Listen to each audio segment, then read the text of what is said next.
Welcome to Broadcast Map, the show that covers the world of broadcasting, the Canadian media landscape, sports media, the show's favorite sports teams, as well as news and politics. Here's your host, Ali Musa.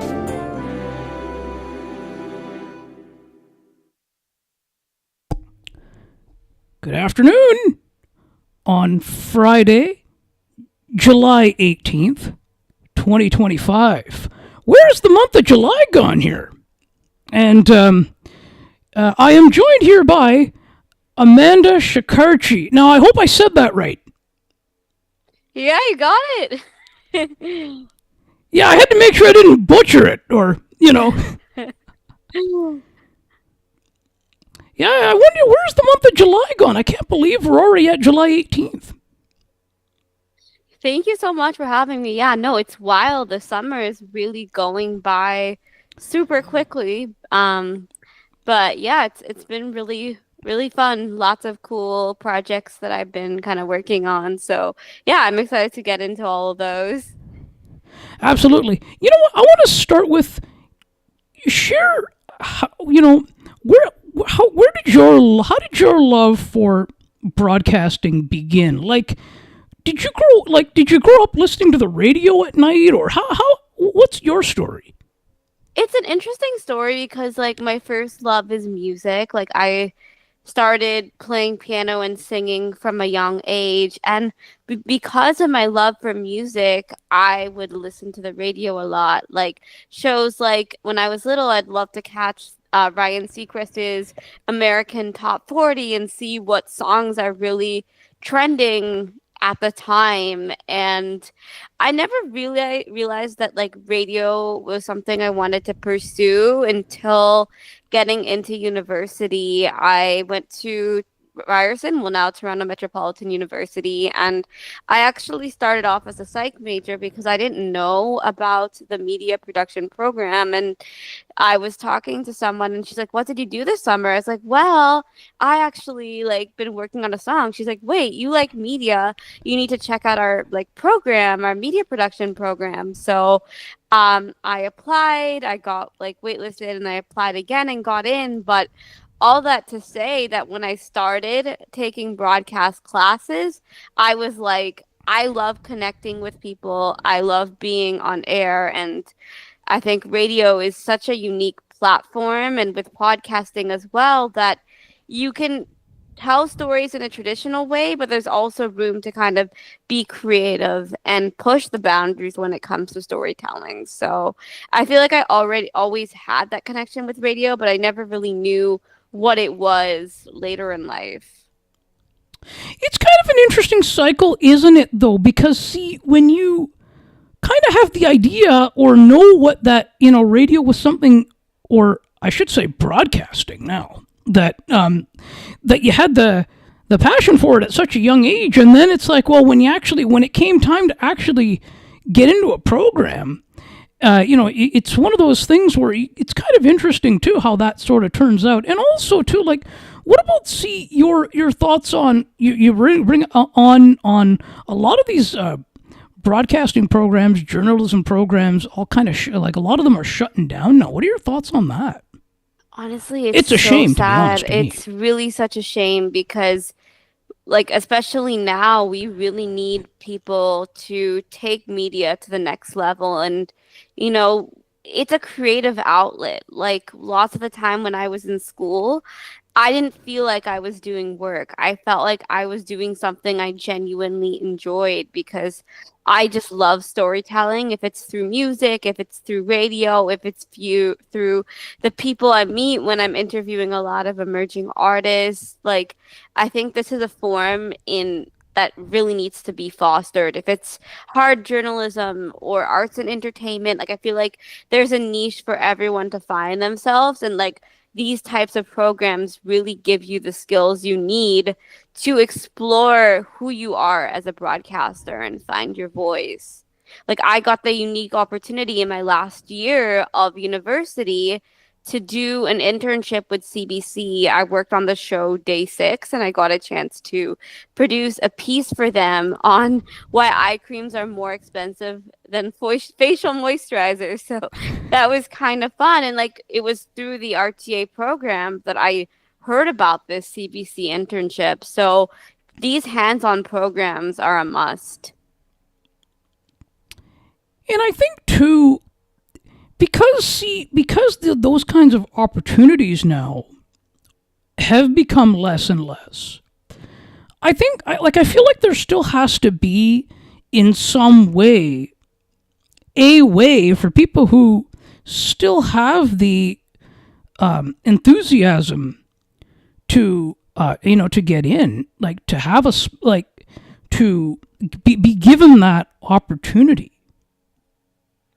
Yeah, I agree. That's, why it's so integral to keep these programs going because, even though now lots of people are doing the DIY, like do it yourself when it comes to podcasting and having their own shows, I think it's definitely great that the world is kind of moving that way. But I feel like having like that goes hand in hand with also having a program like media production that can really help you fine tune these skills so that when it's time for you to start your DIY podcast, you don't feel like you're so in the dark of like, what microphone should I get? What topic should I do? Because being in a program like this lets you explore and get both the technical and the content skills you need to produce your own programming. Yeah, because I mean, a lot of the times what you end up seeing is people just end up a lot of the times using their iPhone mics for broadcasting, and it's like, well, which I mean, I would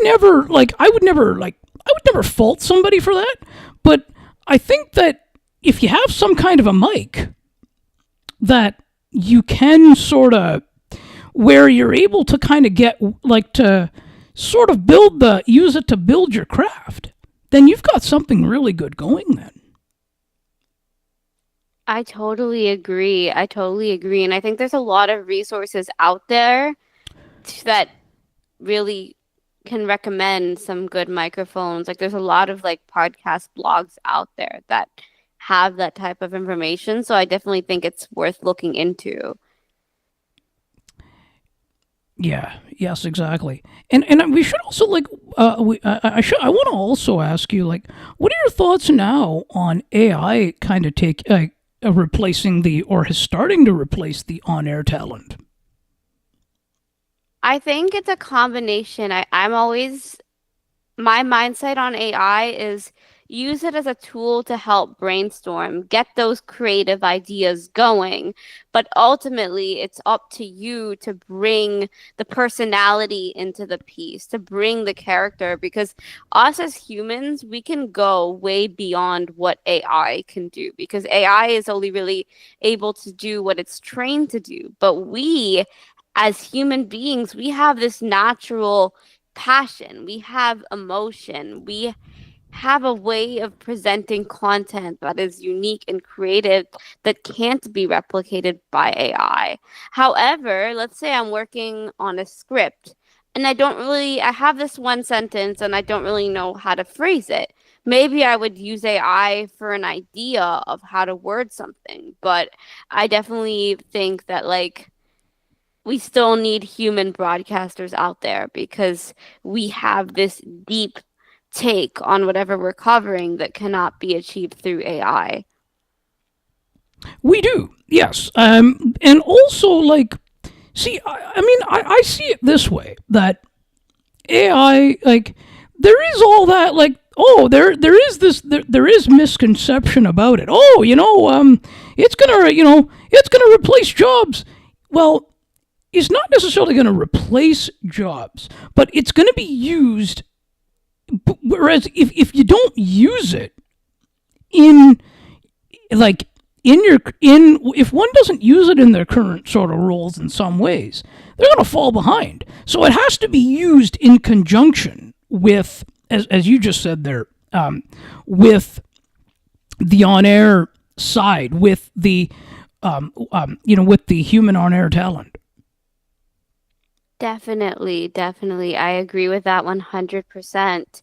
And like sometimes what I do, like aside from the radio work, I do a lot of website reviews, like different articles on Met Radio where I volunteer and I write all my articles. But for me, sometimes coming up with a title, like I can see the big picture, but the little picture, I'm like, what should I do? So I'll put the topic that I'm talking to into something like, Chat GPT and be like, what are ideas? And then ultimately I'll take words that I like from the AI to, but then take those words, combining it with my creative thinking and come up with the title myself.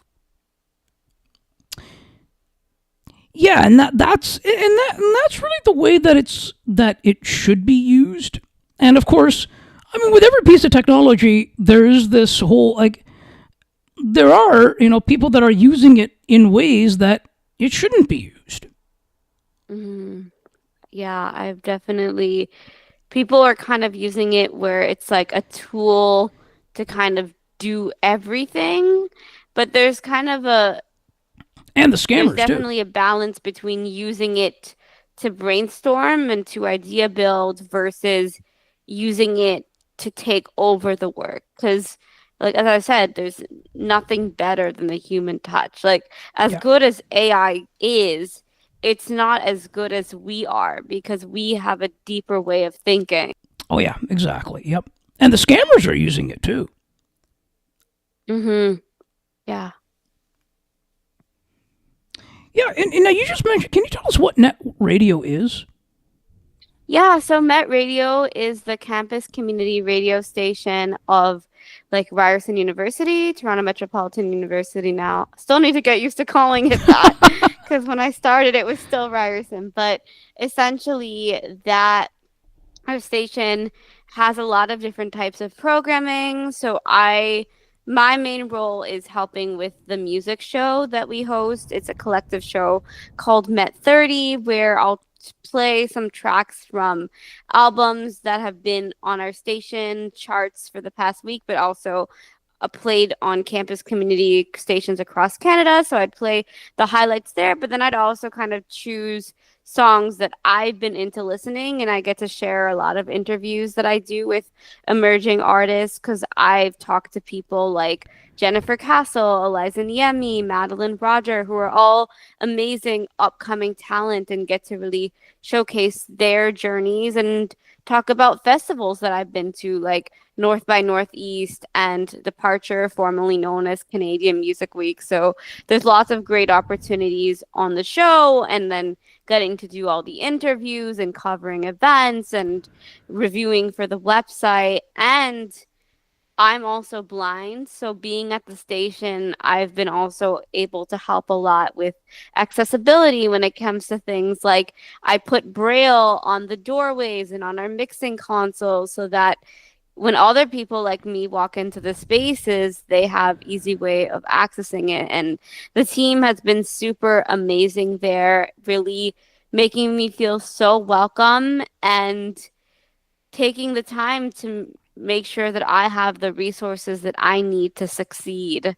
If it's like my tech director helping me when I go live, operating the board, recording interviews, or making sure that someone can come out with me when I'm covering festivals.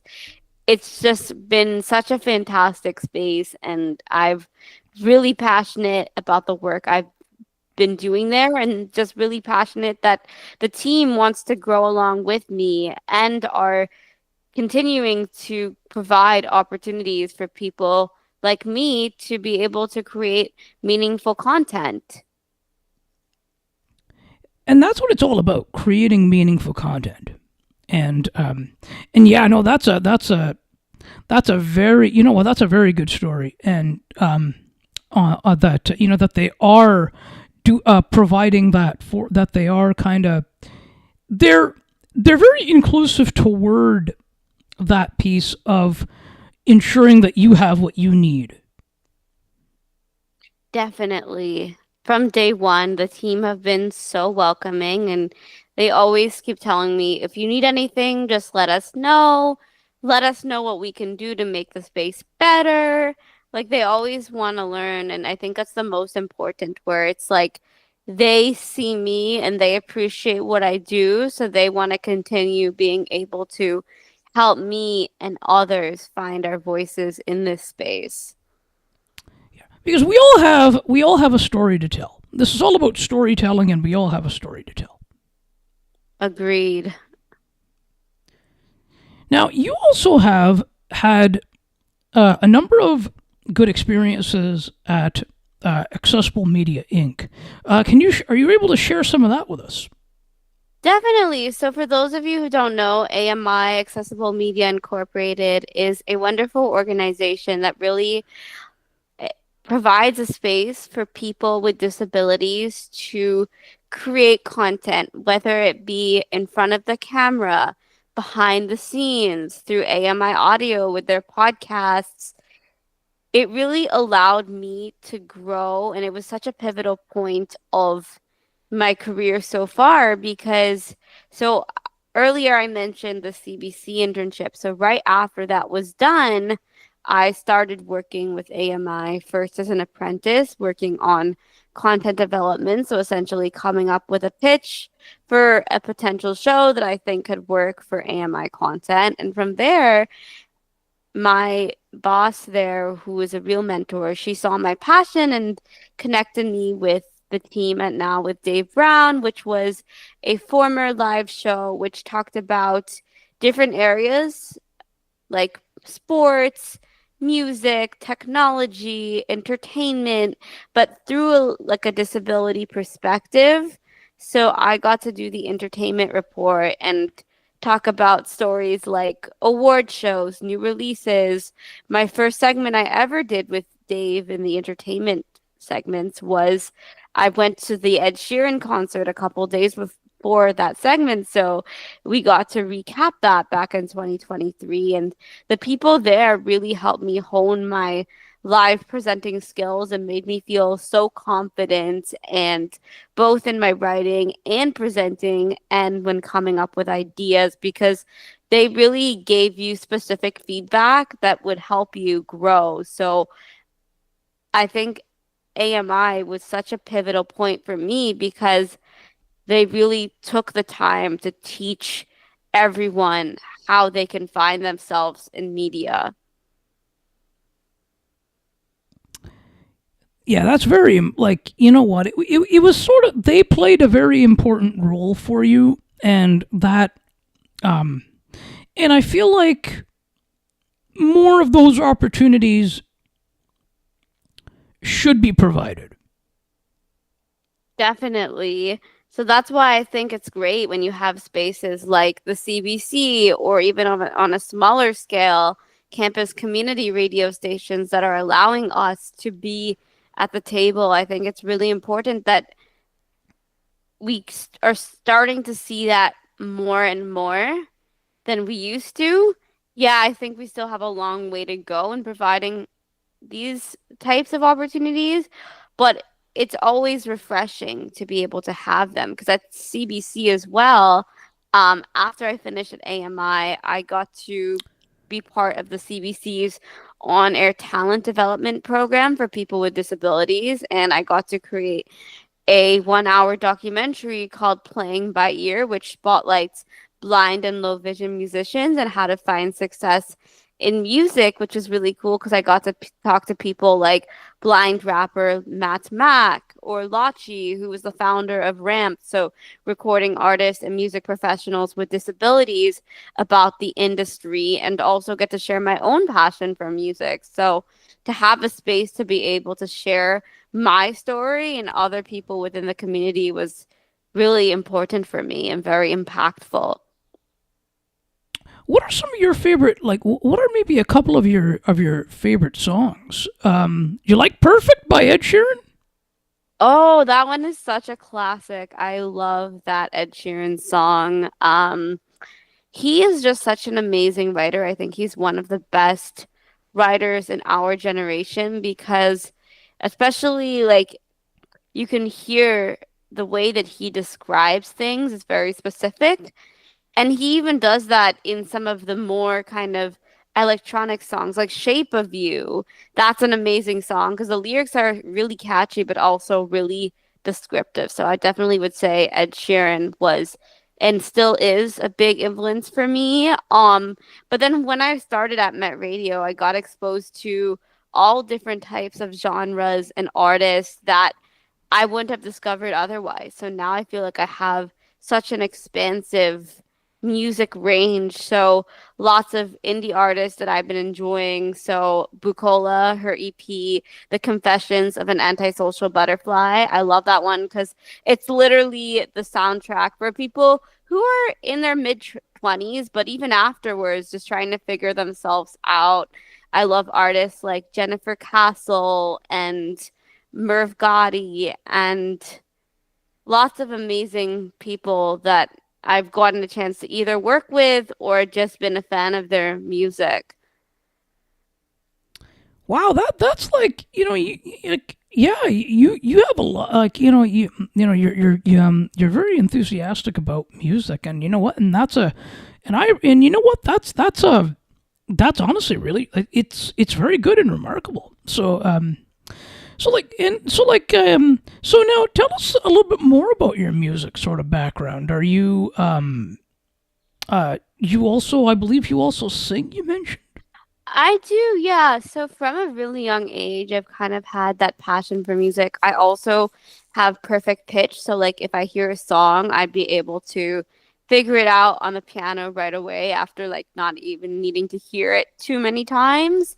But at like 5.5, I had my first piano lesson and I've also been singing a lot. I participated in school plays and later on got vocal lessons. And when I was 13, I wrote this song called Without No Doubt, which at the time I was listening to Taylor Swift's album Red. So I was like, if Taylor Swift can write a breakup song, I could do that. So I wrote this fictional, like, breakup song about wanting to give a relationship another chance. And I performed it at my grade 8 talent show where a former teacher of mine heard me sing and was like, "This is amazing. You need to do something with this song." And she connected me with her son, who at the time was doing some manager work. And she said, "Okay, send me a demo. I'll send it to him, see if he's interested." And he loved it. So we went and recorded the song more professionally. And I did some interviews with Global TV and performed for a Sick Kids Gala, and I also got to go to LA that summer to do some interviews and promo work there, and that was really incredible. Like one of the most memorable summers that I've had, and I knew that I wanted music to be a part of me, but then going into high school, I was kind of focusing more on my academics, and then I'm like, okay, how can I continue having music as part of my life? So in university, for my final thesis, I got to do some film scoring and video game scoring, which was a lot of fun. And I got to do for our radio station, I got to do a live session last summer where I got to like play like live perform a couple songs that I wrote during the pandemic. And now I may be working on a new music project, which I'm super excited about. And I'm just trying to figure out ways that I can continue sharing my love for both broadcasting and for music. So if it's interviewing artists or going out to events and festivals like North by Northeast, I know that I want music to still be a part of what I do. Have you thought about starting your own your about starting your own podcast? I definitely have. It's definitely a bucket list item for me. So I'm hoping to dive into that soon and just find people who can, you know, work in collaboration with me because I'm very independent and very creative, but I do love bouncing ideas off of people because I feel like sometimes when you're working on your own, you kind of have that bias of like, this is what it has to be. But then you give your ideas to someone and they can really expand it in a direction that you didn't really know it needed to go. And so that's what I'm kind of looking into now.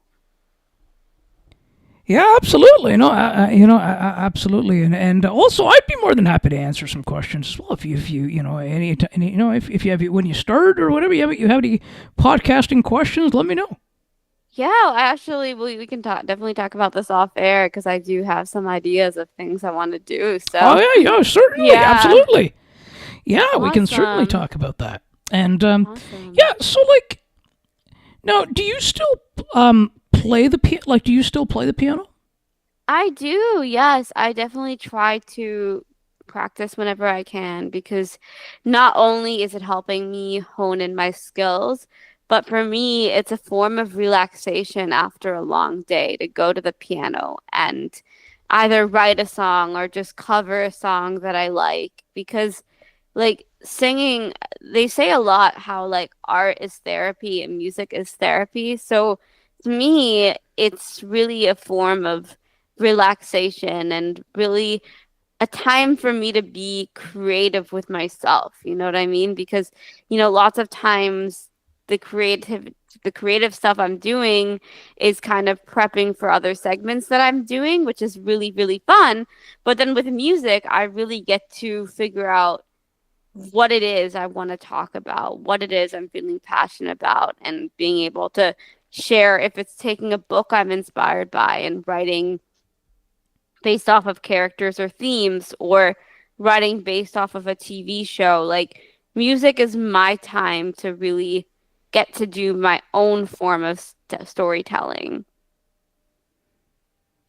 Yeah, yeah. You know what? I used to play the piano years ago, but I don't anymore. And I mean I keep saying that sometime I will get that I will, but there's just quite a be with like things like with like podcasting, different things and different areas that I'm sort of trying, with that I've been doing things that, so like some there hasn't like but maybe sometime there just might be, I don't know. Definitely. I feel like there's always an opportunity. It's like one of those things where it's like I have to be better too about carving that time for myself to, sit down, even if it's just for 10, 15 minutes a day, because it really gets you going.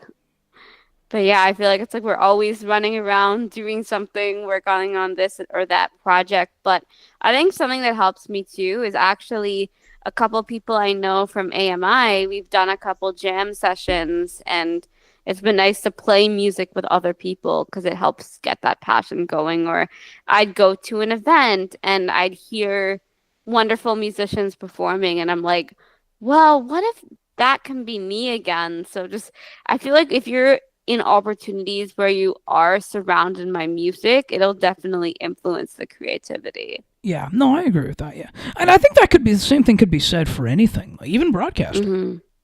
Yeah.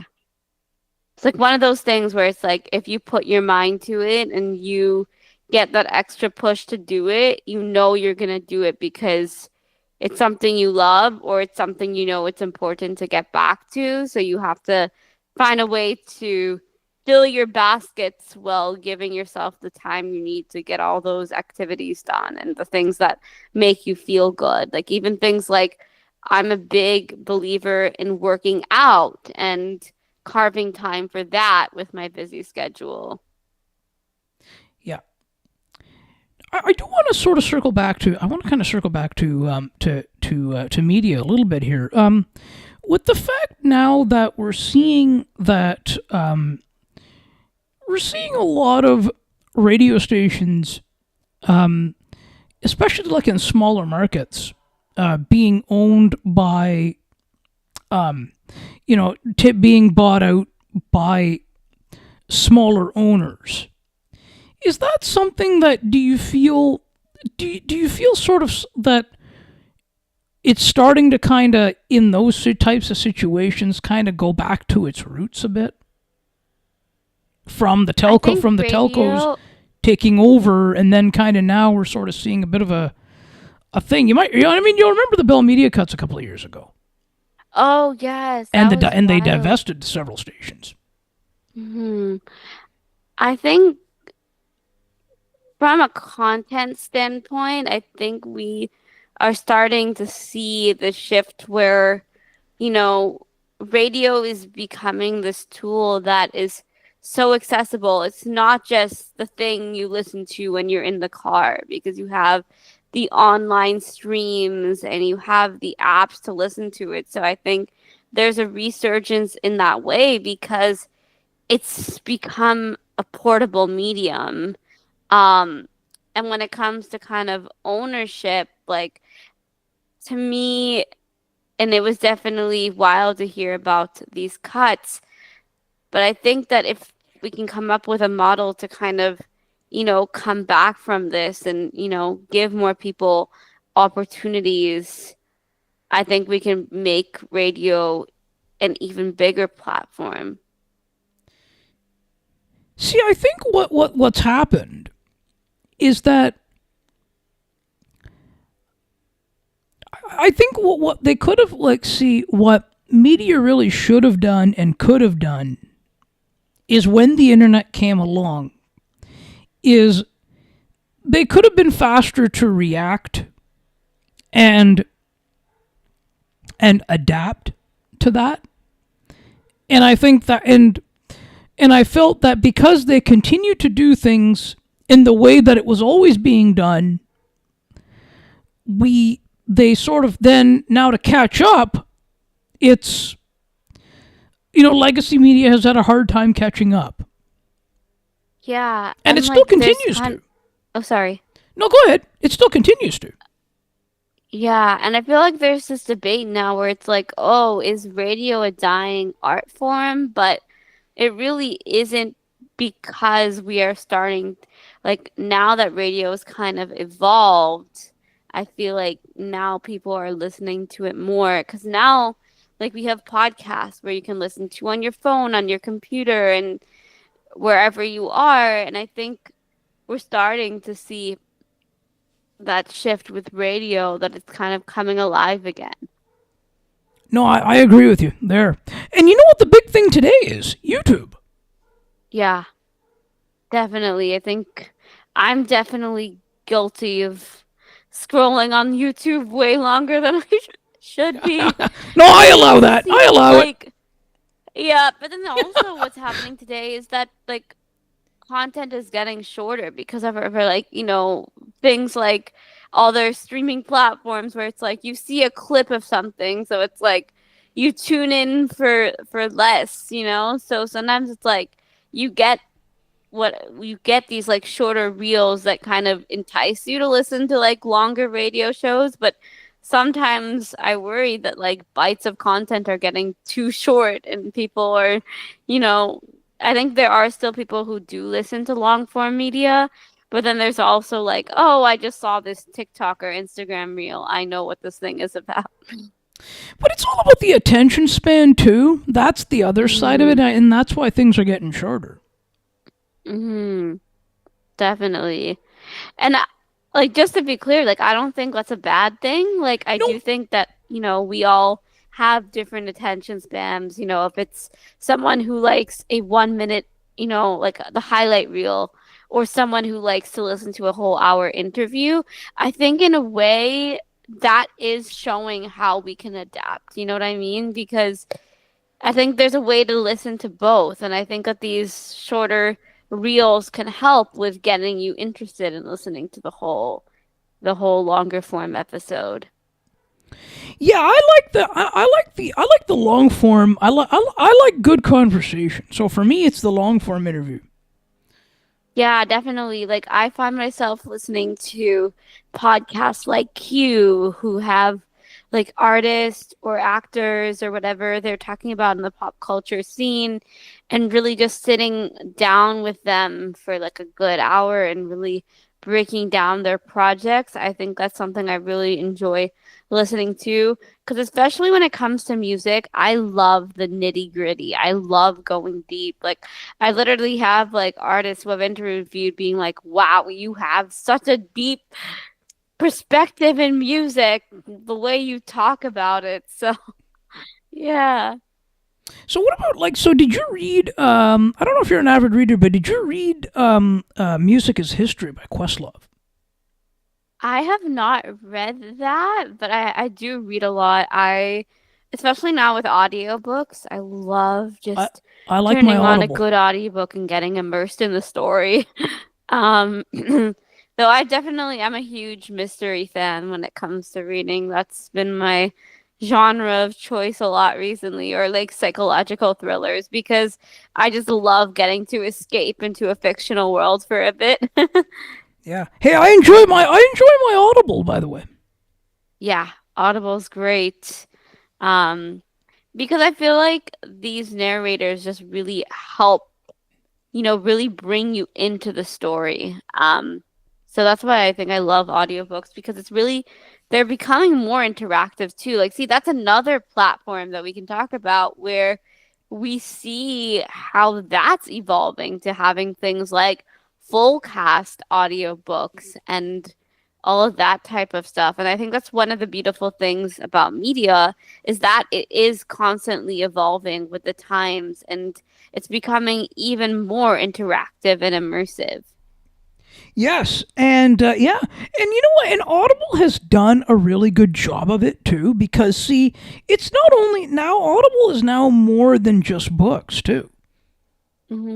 Yeah, I think you have like podcasts Yeah, on and the there as great well. courses material as well.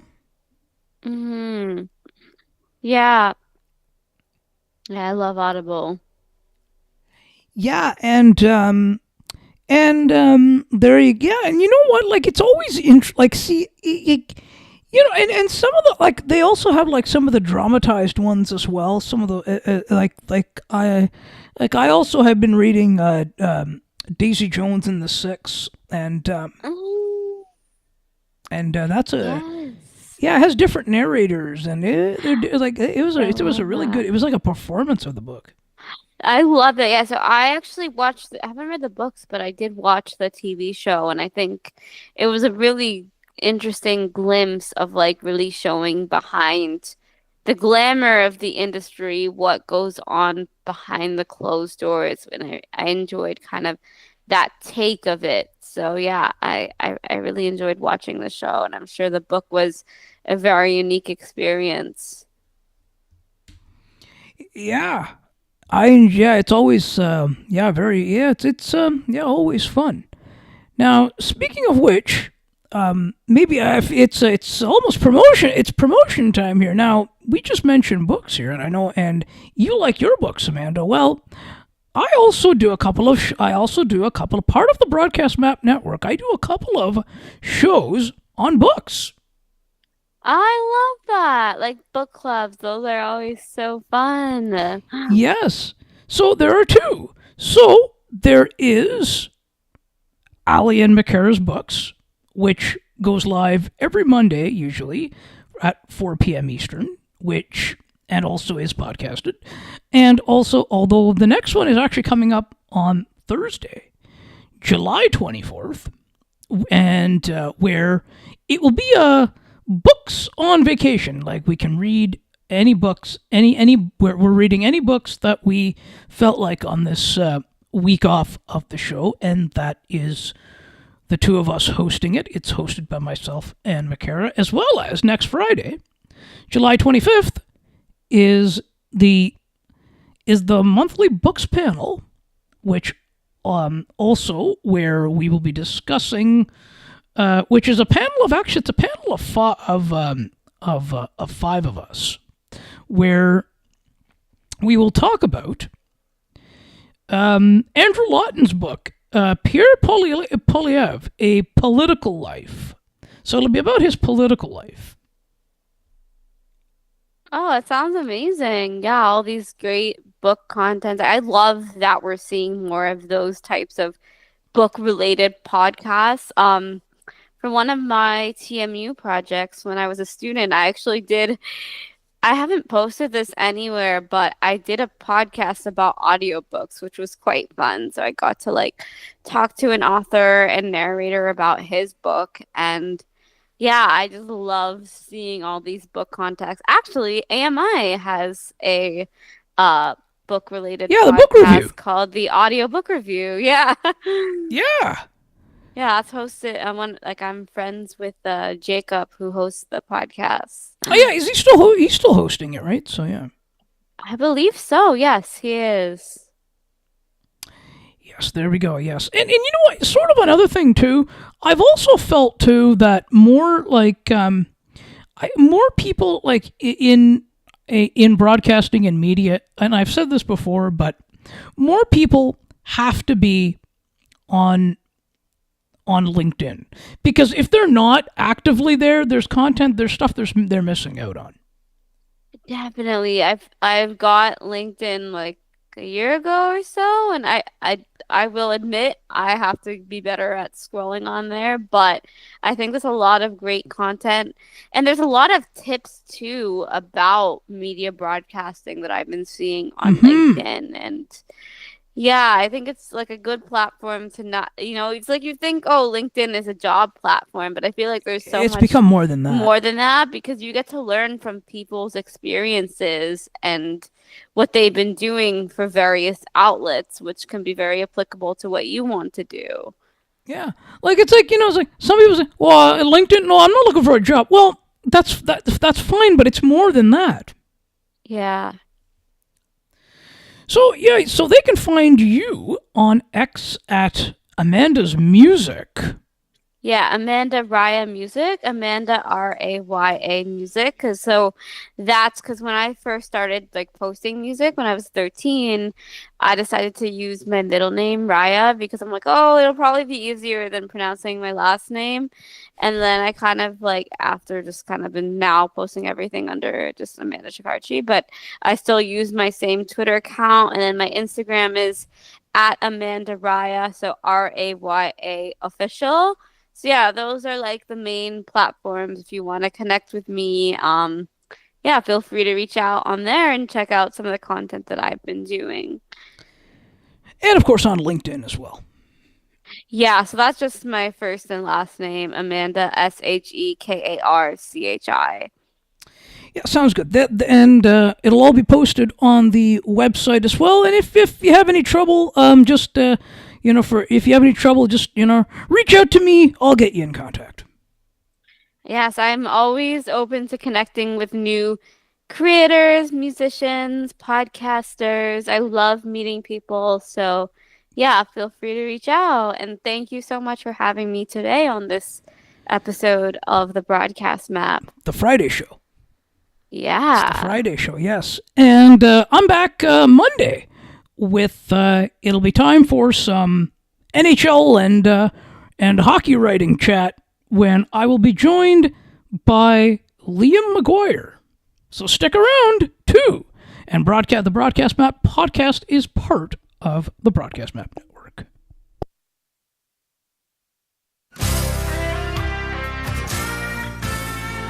Thank you so much for listening and or watching Broadcast Map.